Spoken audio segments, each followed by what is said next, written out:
Mike Tyson was in Las Vegas when his phone rang, May 26, 2009, 11:47 a.m. The voice on the other end was screaming, panicked, barely coherent. "Mike, get home now. Exodus, there's been an accident. She's not breathing. Mike, she's not breathing." Tyson dropped the phone. The baddest man on the planet, who'd faced down everyone and everything, couldn't move, couldn't breathe. Because the one fight that mattered, the only fight that had ever really mattered, he was about to lose, and there was nothing his fists could do about it. The flight from Vegas to Phoenix was 67 minutes. It was the longest hour of Mike Tyson's life. He sat in the back of the private plane, alone, staring at his hands. These hands had destroyed 44 professional opponents, had made him the youngest heavyweight champion in history, had earned him hundreds of millions of dollars, had broken jaws, noses, orbital bones, careers, but they couldn't save his little girl. "Please," Tyson whispered to nobody, to God, to the universe, to whatever was listening. "Please don't take her. Take me instead. I'm the one who deserves it, not her. She's innocent. She's perfect. Please." His phone kept ringing, people calling with updates, but Tyson couldn't answer, couldn't hear them say the words he was terrified were coming. The pilot came back. "Mr. Tyson, we'll be landing in 10 minutes. There's a car waiting." Tyson nodded. His face was wet. He didn't remember starting to cry. "Sir, is there anything I can do?" "Yeah," Tyson said, his voice broken. "Turn back time. Make it so this morning never happened. Can you do that?" The pilot looked away. "I'm sorry, sir." "Yeah, me too. To understand what happened that day, to really understand it, you have to know who Mike Tyson was in 2009. He wasn't a champion anymore, hadn't been for years. He'd lost to Lennox Lewis in 2002, fought a few more times, then retired, broken, and convinced he was going to die alone. The money was gone, all of it. $300 million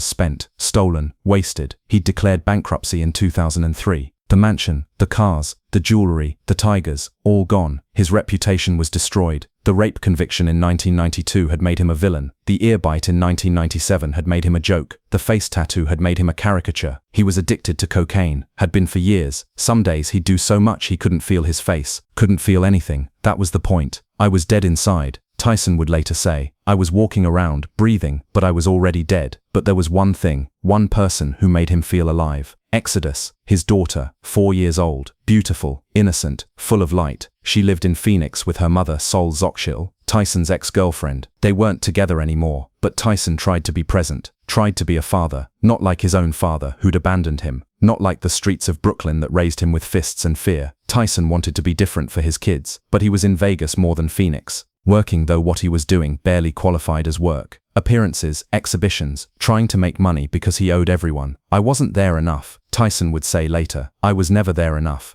Exodus was named after the book of the Bible. Exodus, the escape from slavery. Tyson had chosen the name because that's what his daughter represented. Escape from his past, from his demons, from the darkness. She had his eyes, dark, intense, but where Tyson's eyes held violence and pain, hers held joy. She'd run to him when he visited, throw her arms around his massive neck, and say "Daddy," like he was the most important person in the world, and for those moments he was. "She was the only pure thing in my life," Tyson said. "Everything else was corrupted, everything else was tainted, but Exodus was perfect. She didn't know who Mike Tyson was. She just knew I was her daddy, and that was enough." May 26, 2009 started like any normal day. Sol was at home with Exodus and her 7-year-old son, Miguel. It was early afternoon. The Phoenix heat was already brutal, pushing past 100 degrees. Exodus was playing in the home gym, a room with a treadmill, some weights, exercise equipment. Sol had told her to stay out of there, but kids don't listen, especially not energetic 4-year-olds. Miguel was playing video games in the living room. Sol was cleaning in another part of the house. Nobody knows exactly what happened next. Nobody was there to see it.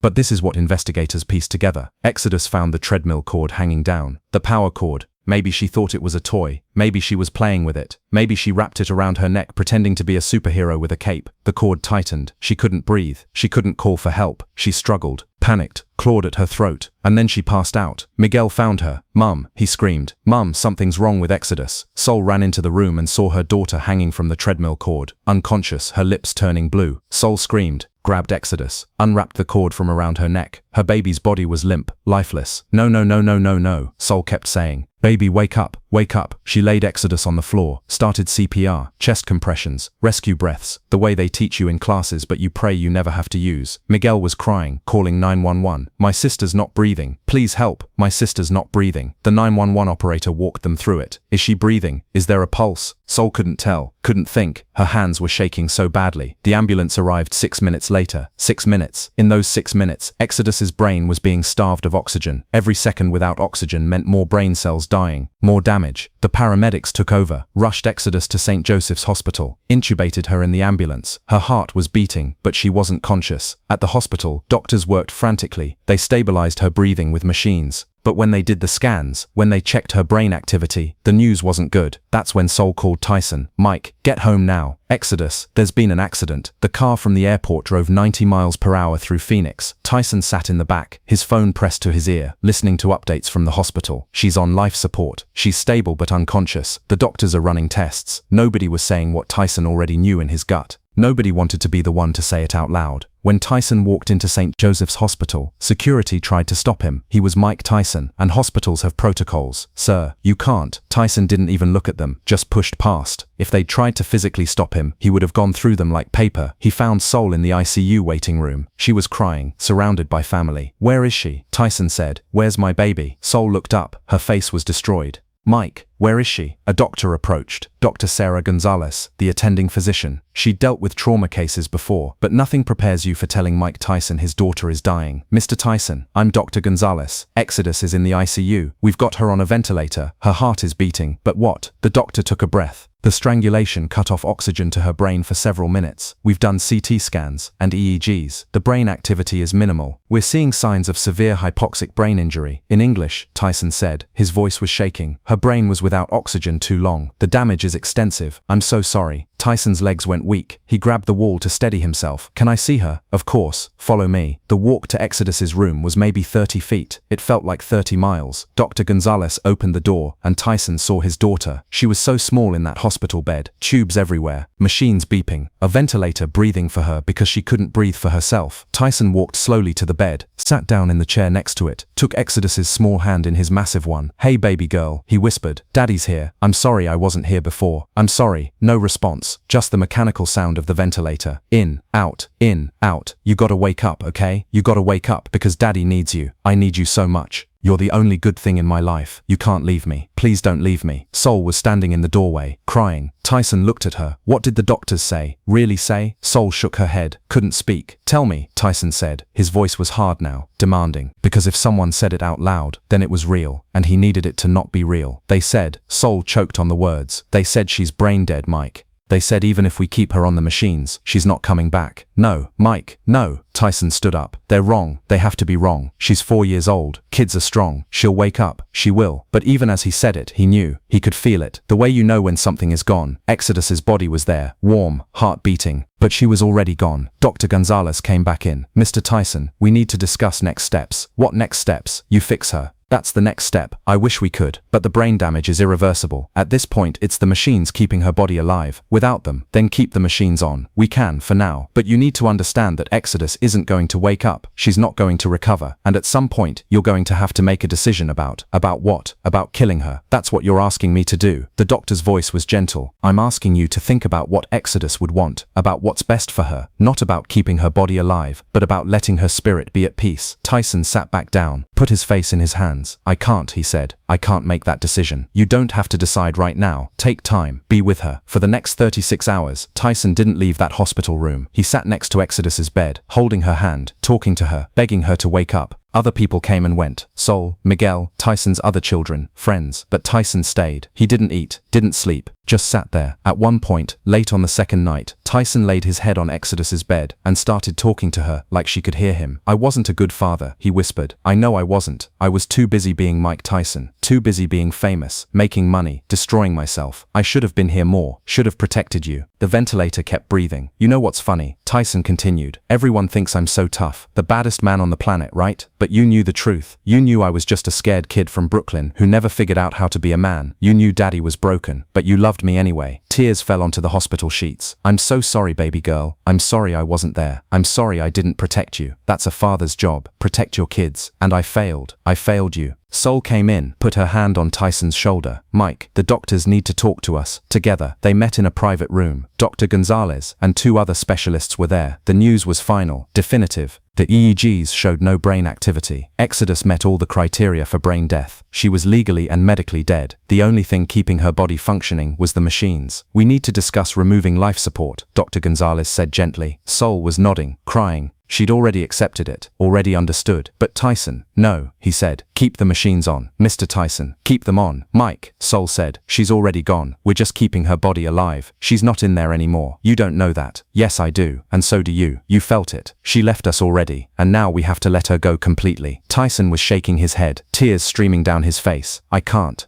do it." "Yes, you can," Sol said, taking his hands. "We have to do this for her. She shouldn't be trapped in that bed, connected to machines. She should be free. She should be at peace. But if I say yes, if I tell them to turn off the machines, I'm killing her. I'm killing my own daughter." "No, baby, you're letting her go. There's a difference." The decision was made together, May 27th, 2009, at 11:45 p.m. They brought in a chaplain, said prayers. Tyson held Exodus one last time, kissed her forehead. "I love you," he whispered. "Daddy loves you so much. I'm so sorry. I'm so sorry." Then he nodded to the doctors. They turned off the ventilator. For a few minutes, Exodus's heart kept beating on its own. Slower, slower. Then it stopped. The monitor went flat. The tone went constant. "Time of death, 11:52 p.m., the doctor said quietly. And Mike Tyson, the man who'd fought the toughest men in the world, who'd been to prison, who'd lost everything, and kept standing, collapsed, just fell to the floor, screaming, a sound that came from somewhere primal and broken and completely destroyed. So, fell with him. They held each other. Two parents who'd just watched their daughter die, and there were no words, just grief. Raw, absolute, world-ending grief. Security had to clear the floor. Other patients, other families could hear the screaming, could hear the sound of a man dying inside. Tyson didn't remember leaving the hospital, didn't remember the next few days. It was all black, a void. The funeral was on May 30th, 3 days after Exodus died. Tyson showed up in a black suit. He looked like he'd aged 10 years. His eyes were hollow, dead. The casket was small, white, child-sized. Tyson stood over it, looking at Exodus lying there in a white dress, her favorite teddy bear tucked next to her. "She looks like she's sleeping," someone said. "No," Tyson said flatly. "She looks dead, because she is. My daughter is dead." He couldn't give a eulogy, couldn't speak, just stood there as other people talked about what a joy Exodus was. How bright, how beautiful. When it was time to carry the casket to the burial site, Tyson lifted it himself, wouldn't let anyone help. This tiny white box that held everything that had ever mattered. At the graveside, as they were lowering Exodus into the ground, Tyson turned to Sol. "This is my fault," he said. "No, yes, I wasn't there. I was in Vegas, doing bullshit when I should have been home protecting her. This is on me. Mike, it was an accident, a horrible, tragic accident. I killed her," Tyson said. His voice was dead, empty. "Maybe not with my hands, but I killed her, and I'm going to have to live with that for the rest of my life." After the funeral, Tyson disappeared. Not literally, but mentally, emotionally, spiritually. He was gone. He went back to Vegas, back to the drugs. But now it wasn't about getting high. It was about not feeling, about making the pain stop. "I wanted to die," Tyson said later. "I prayed for it. Every night I'd go to sleep hoping I wouldn't wake up. He'd do cocaine until his heart felt like it was going to explode. Until he couldn't think anymore. Until the image of Exodus in that hospital bed, with tubes down her throat, would finally fade from his mind. It never did. His friends were worried. His ex-wife Monica, his remaining kids, they'd call, and Tyson wouldn't answer. One night, about 2 months after Exodus died, Tyson was alone in his apartment, high out of his mind, and he looked at the gun he kept in his nightstand. It would be so easy, he thought. Just end it. Go be with her. He picked up the gun, put it in his mouth, tasted the metal, his finger on the trigger, and he thought about Exodus. What would she say if she could see him right now? "Daddy, don't." He took the gun out of his mouth, started crying. Couldn't do it. Not because he wanted to live, but because even in death he couldn't face his daughter knowing he'd quit. The next morning, his phone rang. A woman's name he didn't recognize. He almost didn't answer, but something made him pick up. "Hello, Mike? This is Kiki. We met a few years ago at a party. I heard about what happened to Exodus. I'm so sorry." Kiki Spicer, a woman he'd met briefly in 2002. Nice. Seemed real. He'd been too much of a mess to pursue anything. "Why are you calling?" Tyson asked. His voice was harsh. "Because I've been thinking about you, and I wanted you to know that you're not alone. Even though it feels like you are. You don't know how I feel. You're right, I don't. But I know what it's like to lose someone you love. And I know that the people who love us don't want us to die with them. They want us to live for them." Tyson was quiet. "I'm not trying to fix you," Kiki continued. "I'm just calling to say I'm here if you need someone to talk to. That's all." They talked for 2 hours that night. About Exodus, about grief, about addiction, about wanting to die. Kiki didn't judge, didn't try to fix him, just listened. They started talking every day. Phone calls that lasted hours, and slowly, very slowly, Tyson started feeling something other than pain, not happiness, not even hope, just less darkness. "Kiki saved my life," Tyson would later say. "I was ready to check out, ready to give up.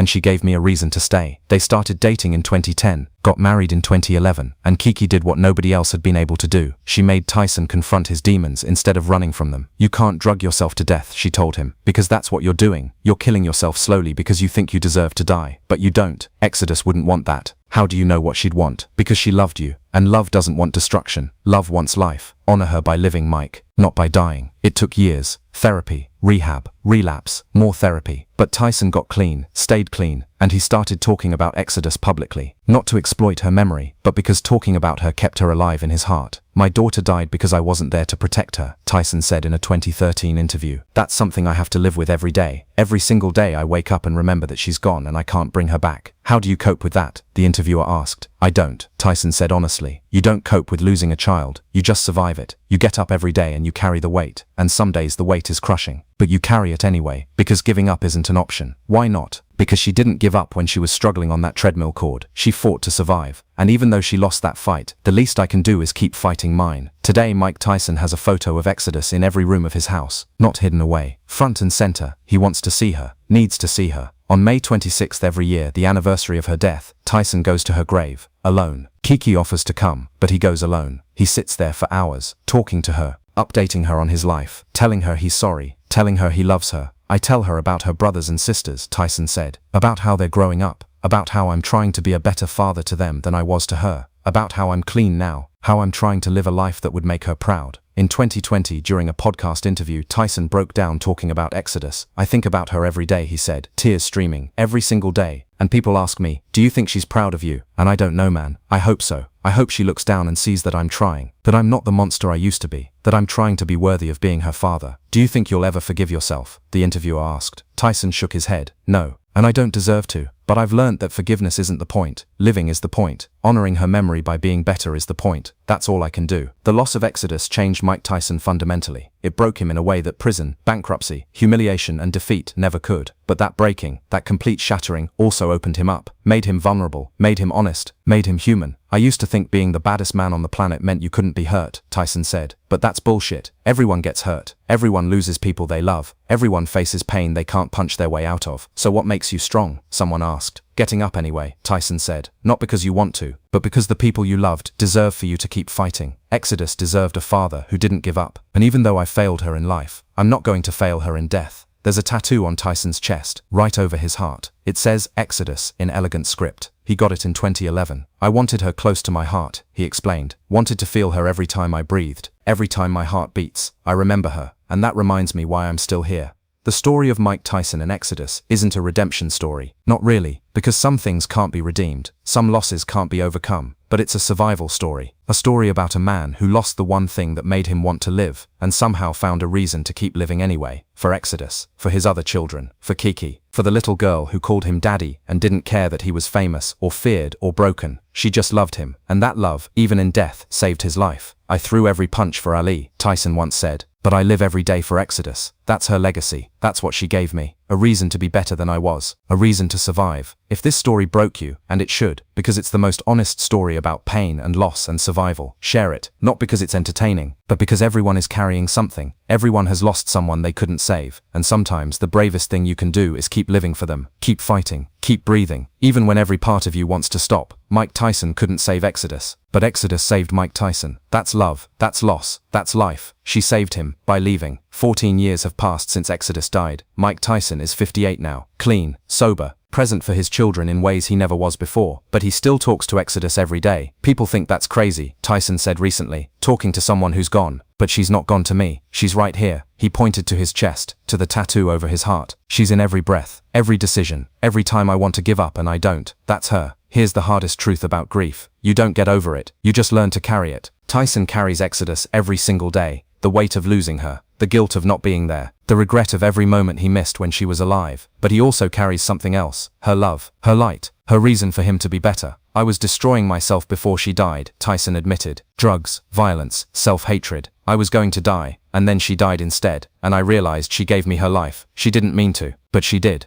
and now I have to live a life worthy of that gift. If you've lost someone, a child, a parent, a friend, you know this pain. You know what it's like to wake up and remember they're gone, to reach for your phone to call them and realize you can't, to see something beautiful and think they would have loved this, and then remember they'll never see it. You know what it's like to carry the weight. But here's what Tyson learned. The weight is the love. You carry them because you love them, and carrying them, even when it hurts, even when it's crushing, is how you keep them alive. If this story reached you, if you saw yourself in Tyson's collapse, in his guilt, in his desperate need to be worthy, do this. Share this story with someone who's carrying loss, who's struggling to find a reason to keep going, who needs to know that surviving grief isn't about forgetting, it's about remembering while still moving forward. Comment below. Who are you carrying? Say their name. Honor them publicly, because they deserve to be remembered, and you deserve to know you're not alone in carrying them. And if you're in that dark place Tyson was, if you're holding the metaphorical gun, if you're wondering why you should keep living when the person you loved is gone, hear this. They didn't die so you could die with them. They died so you could live for them. Every breath you take is for them. Every day you survive is honoring them. Every moment you choose life over death is proof that their love still matters. Exodus didn't save Mike Tyson by living, she saved him by dying, because her death was so devastating that it finally broke through all his walls, all his defenses, all his self-destruction, and showed him what really mattered. Love, life, legacy. Subscribe for stories of survival. When survival seems impossible, hit the bell, share this video. And if you're carrying someone, if you're struggling under the weight, know this, you're not alone, and they would want you to keep going. Mike Tyson lives every day for Exodus. Who are you living for? Make it count.